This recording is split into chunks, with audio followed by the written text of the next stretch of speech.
Journalist అడ్డాకు స్వాగతం. నమస్కారం. ఇటీవల సోషల్ మీడియాలో వైఎస్ఆర్ కాంగ్రెస్ పార్టీ వాళ్ళు జనసేన ముసుగులో చంద్రబాబు నాయుడు గారికి మోదీ గారికి గొడవపెట్టే ప్రయత్నం చేస్తున్నారు.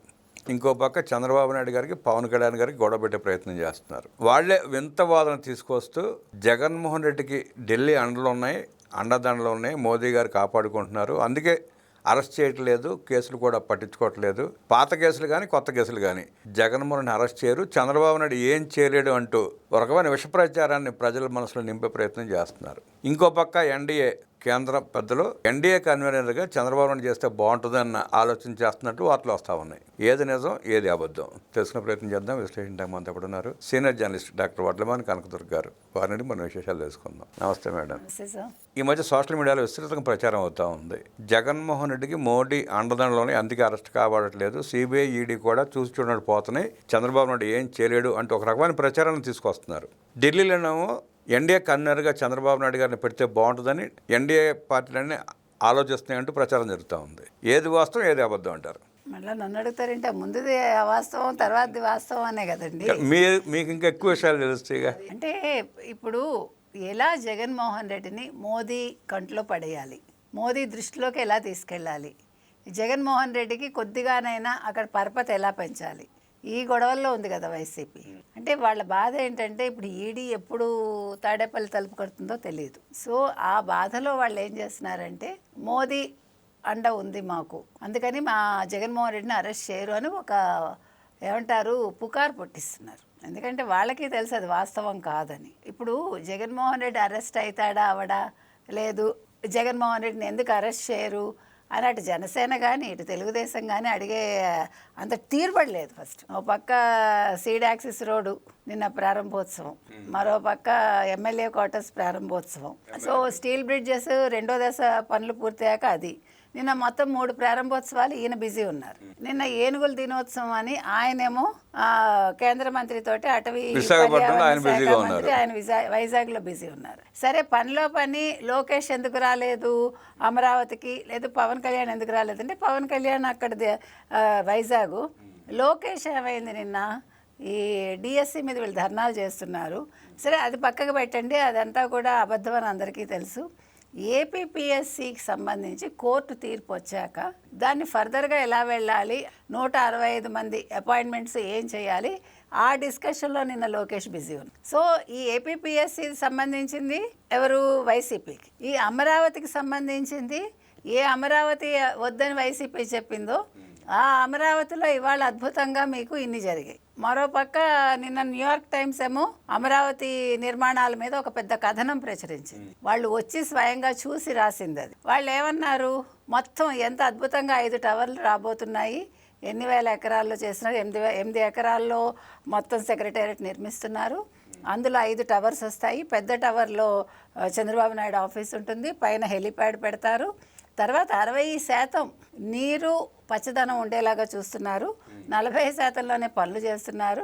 ఇది కాకుండా క్వాంటమ్ వ్యాలీ ఎలా డెవలప్ చేయాలి, 29 నాటికి 85,000 మంది ఇంజనీర్లకి ఉద్యోగ కల్పనే ధ్యేయంగా, తర్వాత ఎన్ని ఆఫీసులు పెట్టించాలి, ఈలోగా పాఠశాలలు, కళాశాలలు, యూనివర్సిటీలు ఇవన్నీ వస్తున్నాయి అని వాళ్ళు రాసేసరికి మరి మీకు కడుపు మండి మీరు మాకు మోదీతో సంబంధాలు ఉన్నాయి, మా జగన్మోహన్ రెడ్డిని అరెస్ట్ చేయరు, చంద్రబాబు నాయుడుకేమో రిఫ్ట్ ఉంది, అటు కేంద్రంలోనూ రిఫ్టే ఇటు జనసేనతోటి రిఫ్టే అంటూ పనికిమాల మాటలు మాట్లాడకపోతే ఏం మాట్లాడతారు సార్. ఇంకో పక్క అదేదో కర్వ్ వచ్చింది సీడ్ యాక్సిస్ ఇది రోడ్లో, ఆ కర్వ్ ఎందుకు వచ్చింది నీకు తెలుసా, అసలు నీకు బుర్ర ఉందా? స్టీల్ బ్రిడ్జ్ ఇది 2వ దశ, 3వ దశలో మీకు మొత్తం ఏంటి గుంటూరు కెనాల్ కావచ్చు, లేదు కొండవాక్ కావచ్చు, ఇట్లా మొత్తం ఆ 3ంటిని అనుసంధానం చేయడం కోసం అక్కడ ఎత్తు పొలాలు లేకుండా చూడడం కోసం ఓ పక్క, ఇప్పుడు ఈ మణిపాల్ హాస్పిటల్స్కి సంబంధించింది అది రాబోతోంది కదా, అక్కడ మీకు ఈ విజయవాడ చెన్నై నేషనల్ హైవే దానికి సంబంధించి ఈ అంశాలు దృష్టిలో పెట్టుకుని వీటన్నిటికంటే ఎక్కువగా ఈ కర్వ్స్ అనేవి ఎందుకు అట్లా పెడతారంటే భద్రత దృష్ట్యా కూడా అలా చేస్తారు. అంటే మీకు స్ట్రైట్గా ఉందనుకోండి సార్, రోడ్డు స్ట్రైట్గా ఉన్నప్పుడు ఏమైందంటే మీరు స్పీడ్గా వెళ్ళిపోతారు, సో దానివల్ల ప్రమాదాలు జరుగుతాయి ఎక్కువగా. సో ఈ కర్వ్ ఎప్పుడైతే వచ్చిందో దానివల్ల మీకు వేగాన్ని నిరోధిస్తారు. వేగా నిర్వచనం ఒకటి, జంక్షన్ ఒకటి వస్తుంది. జంక్షన్ వస్తుంది. సో మీరు కొంచెం అలర్ట్గా ఉంటారు. దీనికోసం నీ కాదు అక్కడ గోకరాజు గంగరాజు గారి ఏంటి గెస్ట్ హౌజులు ఉన్నాయి, దానికోసం కరువు వచ్చింది. ఇప్పుడు గోకరాజు గంగరాజు గారిది ఉందండి, సరే అనుకుందాము. అయితే వాళ్ళకి ఎక్కడ కావాలంటే అక్కడ స్థలం ఇస్తారుగా, ఇప్పుడు రైతులకు ఇవ్వాలా? అది పెద్ద విషయమా? ఇప్పుడు మొత్తం 17 కిలోమీటర్లు సార్. ఇప్పుడు ఈ సెకండ్ ఫేజ్ వరకు వచ్చింది మొత్తం 17 కిలోమీటర్లో ఒక 1 కిలోమీటర్ ఈ వంపు వచ్చింది సార్. ఇంకా 3.5 కిలోమీటర్లు థర్డ్ ఫేజ్లో అన్నీ సెటరేట్ చేస్తారు. ఇంకోటి ఏంటంటే అక్కడ కరకట్ట ఉంది. ఆ కరకట్ట మీద మీకు ట్రాఫిక్ నియంత్రించడానికి కూడా ఈ కర్వ్ తీసుకురావడం జరిగింది.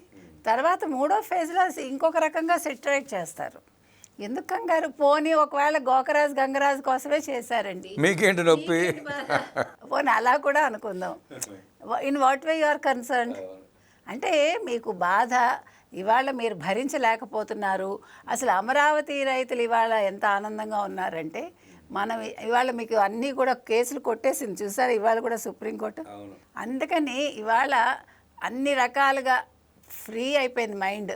ఎవరు? చంద్రబాబు నాయుడు గారికి. ఏ రకంగానూ అటు కోర్టు కేసుల్లోనూ గెలిచారు, ఇటు ప్రజల మనసుల్ని గెలుచుకున్నారు ఆయన.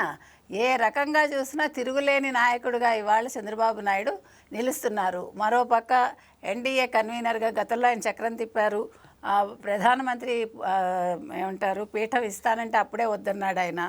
కాబట్టి ఇప్పుడు ఆయన కన్వీనర్ పోస్ట్ ఎందుకు తీసుకోవాలంటే వద్దు అని మాత్రం చెప్పకూడదండి. ఇది ప్రజల మనోగతం ఇది. ఎందుకంటే భవిష్యత్తులో ఆయన ప్రధానమంత్రి అయ్యే అవకాశం ఉంది కాబట్టి తప్పలేదు. ఇంతవరకు దక్షిణాది నుంచి ఎప్పుడో పివి నరసింహారావు గారు అయ్యారు అంతే, 91లో కదా, తర్వాత ఎవరు అవ్వలా. So this is the right time. అందుకని ఈ టర్మ్ ఆయన చేసి తర్వాత ఎవరి చేతుల్లోకి వెళ్తుంది ముఖ్యమంత్రి పీఠం అనేది ఇప్పుడు మనం చర్చించక్కర్లా. అప్పుడు పార్టీ నిర్ణయించుకుంటుంది, అది మనం మాట్లాడక్కర్లే. కూటమిలో పార్టీలో వాళ్ళు డెసిషన్స్ తీసుకుంటారు, అది మనకు అనవసరం. కానీ ఈయన 2029 నాటికి వచ్చే ఎన్నికల్లో ప్రధానమంత్రి అయినా తప్పులేదు. ఒక దక్షిణాది నుంచి ఒక మంచి నాయకుడు, ఒక విజన్ ఉన్న నాయకుడు, అంతర్జాతీయంగా అందరూ మెచ్చుకున్న నాయకుడు అయితే బాగుంటుంది. సో మీరు సర్లేండి, వైసీపీ వాళ్ళు ఎన్నో మాట్లాడతారు, మనం పట్టించుకోకర్లే. వాళ్ళ ఏడుపు వాళ్ళది. మీరేమో అమరావతి రెడీ చేస్తున్నారు 29 నాటికి. మరోపక్క పోలవరం ఇవాళ మళ్ళీ ఆయన సమీక్ష అన్నారు. ఇంక ఈ చంద్రబాబు నాయుడు గారికి పని పాటు లేదు, పనులు చేయడం తప్ప అని అందరూ ఏడుస్తున్నారు. ఇది జరుగుతోందండి ఆంధ్రప్రదేశ్లో. ముఖ్యమంత్రిగా ఉంటేనే జగన్ రెడ్డి పిల్లి మొక్కలు వేసి పిల్లి కొట్టుకుంటున్నాడు. మీరు ప్రధానమంత్రి అంటున్నారు. ప్రధానమంత్రి అయితే జగన్ రెడ్డి పరిస్థితి ఎట్లా ఉంటుందో. అంటే పులి కాస్త పిల్లిలా మారి మ్యామంటూ వెళ్ళిపోతాడు. వైసీపీ అంత విషప్రచారం చేసినా భవిష్యత్తులో చంద్రబాబు నాయుడు గారు ప్రధానమంత్రి అవుతారని జగన్ రెడ్డి అలా చూస్తూ ఉంటుంది తప్ప చేయగలిగింది ఏమీ లేదంటూ జగన్ రెడ్డికి రాజకీయ భవిష్యత్తు లేదు అంటూ విశ్లేషించిన వడ్లమాని గారికి ధన్యవాదాలు తెలియజేస్తూ నమస్కారం. నమస్తే సార్.